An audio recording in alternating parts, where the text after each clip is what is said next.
Indians have pushed him away. It's an uncomfortable truth. But that's not where the project ended. You see, as I said, everything has emerged from the vote. All the institutions have emerged from the vote. So it's obvious that the RSS has to capture all the institutions that have emerged from the vote.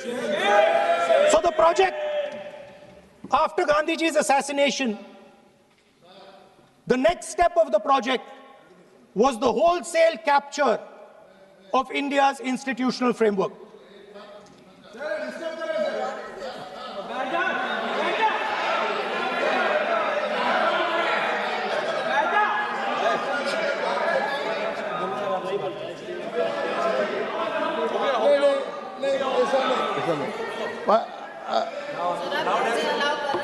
So what is this, sir? Sir अभी नहीं पहना हुआ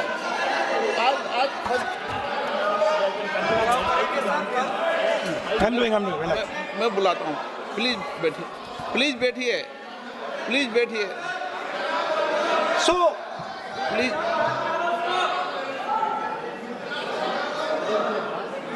sir, आप बोले पर हाथ मत जोड़े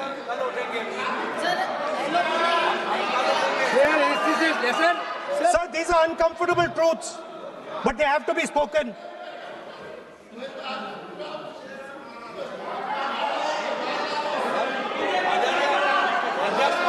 कितना खादी पैसे थे थोड़ा बता दे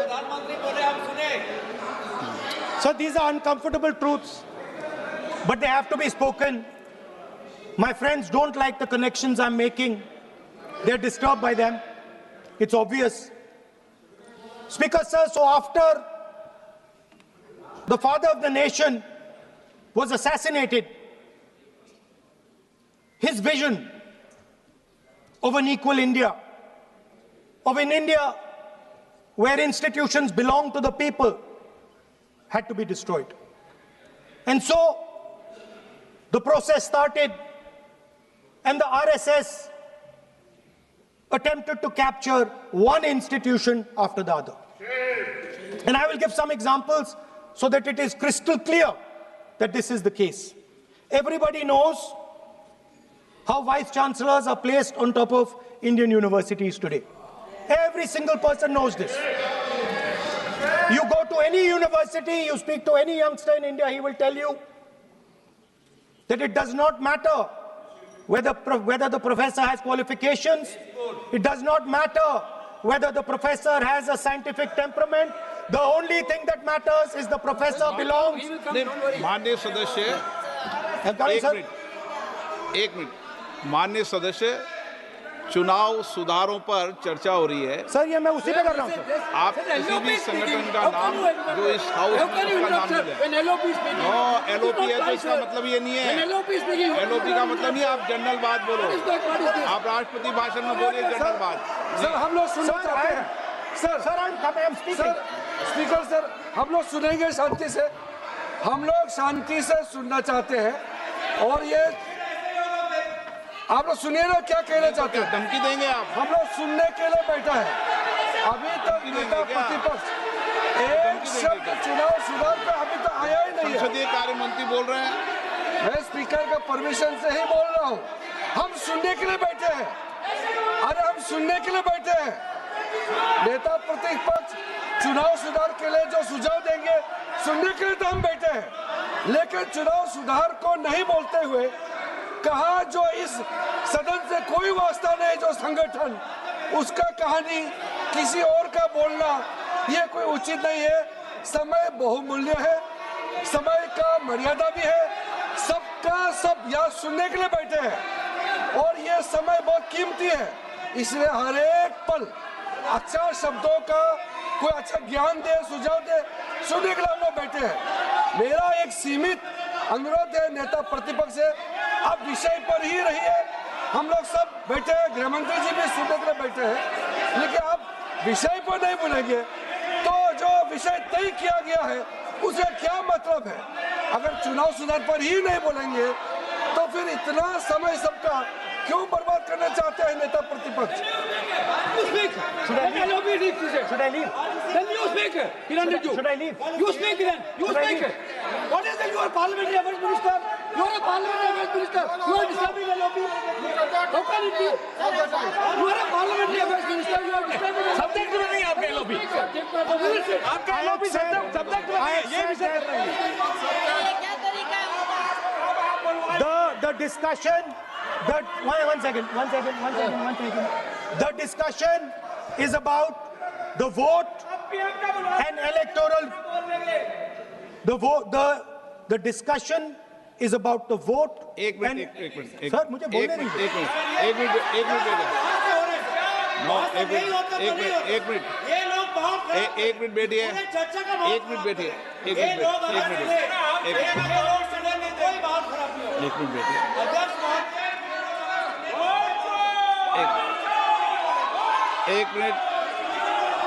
एक मिनट बैठिए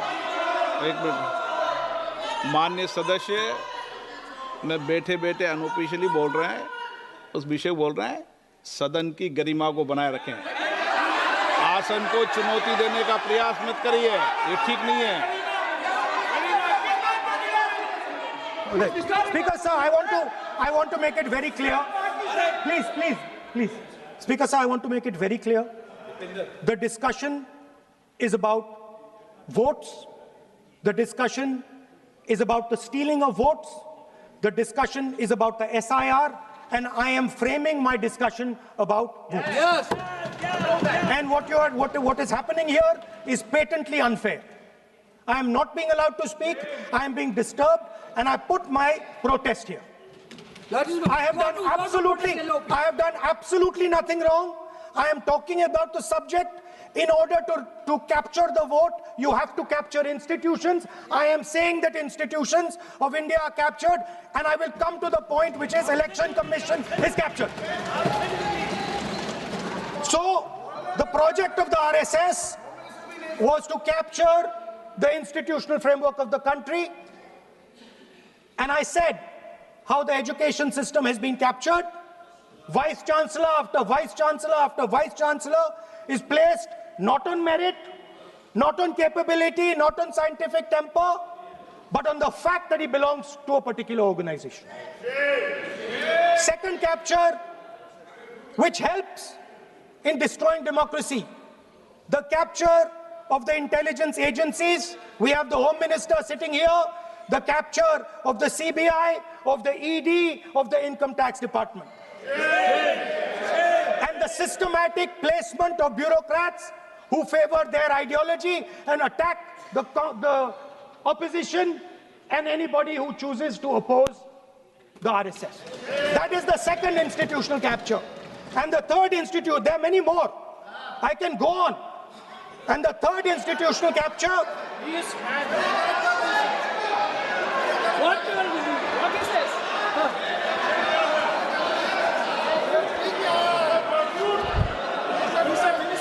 मानिए प्लीज मानिए Yes, become Sonai.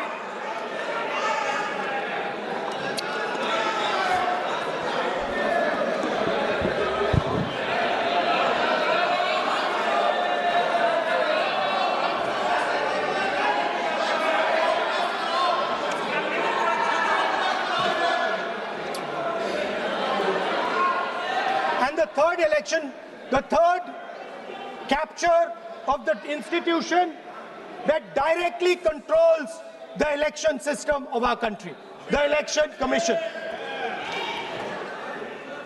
Now, I am not saying this without proof. I have put forth adequate proof about how the Election Commission is colluding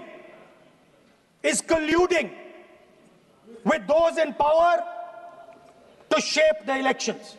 But I want to ask three questions first, which will make it very clear that the BJP is directing and using the Election Commission to damage India's democracy. The first question, why is it that the CJI was removed from the selection panel of the election commissioner? What motivation could there be to remove the CJI? Do we not believe in the CJI? Of course we believe in the CJI. Why is he not in that room? I sit in that room. It is so-called a democratic decision. On one side, Prime Minister Narendra Modi and Mr. Amit Shah. On the other side, the leader of the opposition. I have no voice in that room. What they decide is what happens. So the first question, why is the Prime Minister and Amit Shah so keen on choosing exactly who the election commissioner is going to be?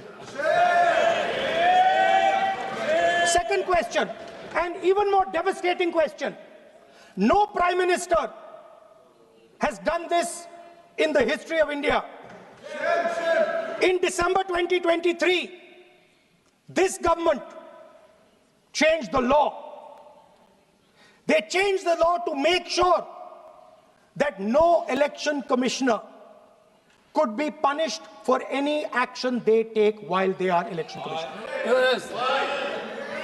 Immunity. Why would the Prime Minister and Home Minister give this gift of immunity to the election commissioner? Why would they need to give this tremendous gift that no Prime Minister has given ever before to the election commissioner? Yes. Mr. Shah is looking into the ceiling. Maybe he will answer this question when he speaks.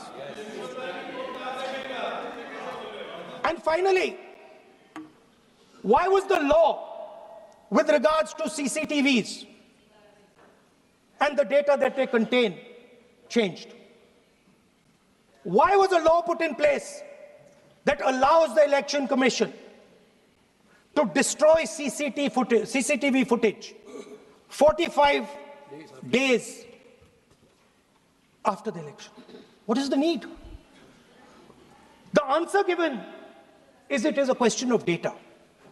It is not a question of data. It is a question of stealing the election. Now, what is the result of this institutional capture? What is the result of controlling the Chief Election Commissioner and the Election Commission? First of all, we have a set of election campaigns that are tailored for the Prime Minister.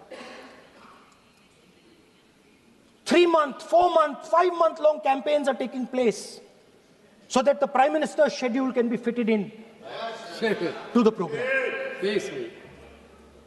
Second, we have a Brazilian woman who appears 22 times on the voter list of Haryana.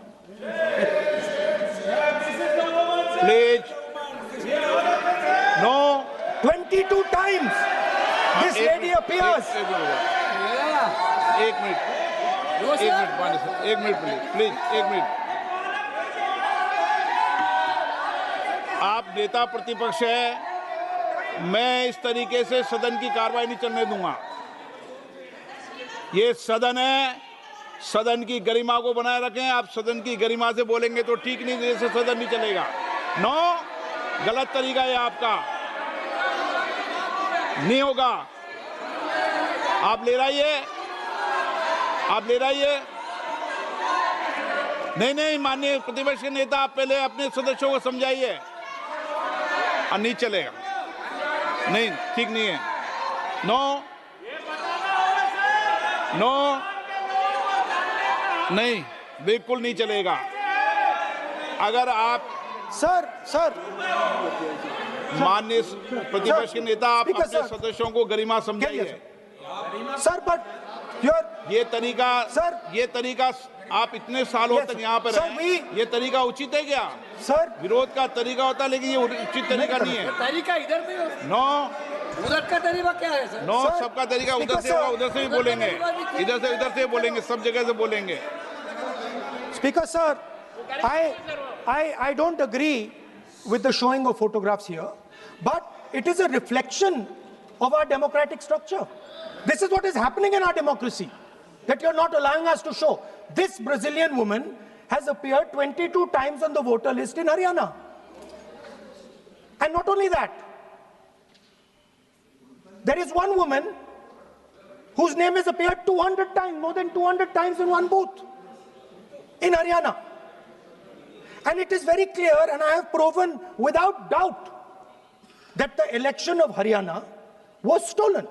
And the theft was ensured by the Election Commission of India. I've said it again and again and again. Now, nowhere has the Election Commission answered my questions. The Election Commission has not told me why this lady's picture has appeared on the polling list. They have not told me why lakhs and lakhs of duplicate voters are existing. They have not told me why a BJP leader is coming from Uttar Pradesh to vote in Haryana. These are straightforward questions.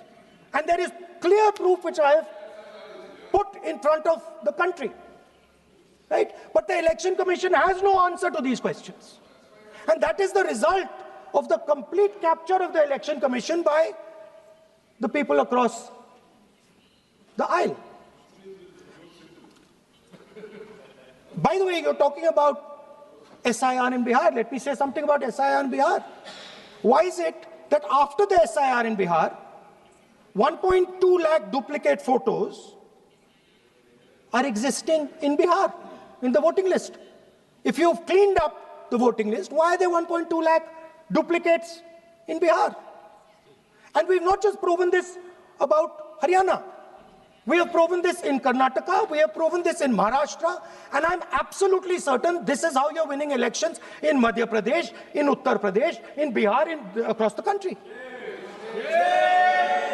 Now, so what I'm putting on the table is, it is very clear that you've captured the institution. I've shown the mechanism of that capture. I'm also showing you how the Election Commission is doing things that are completely out of line. I'm not getting any answers. Right? So now, let us come to how, when we are talking about electoral reform. Electoral reform is very simple. The point is, nobody wants to do it. The government doesn't want to do it. What does electoral reform require? What we've been saying. Number one, give machine-readable voter lists to all political parties 1 month before the election. That's the first step. The second step is take back the law that allows the destruction of CCTVs, CCTV footage. Very simple, not difficult. While you're doing that, also tell us what is the architecture of the EVM. Give us access to the EVM. Yes. Let our experts go and see what is inside the EVM. Yes. Till today, we have not had access to the EVM. We are not shown the architecture of the EVM. We're not physically allowed to go and see an EVM. Give us the architecture. Give us access to the EVM. And finally, please change the law that allows the election commissioner to get away with whatever he wants to do. That's all the electoral reforms you need.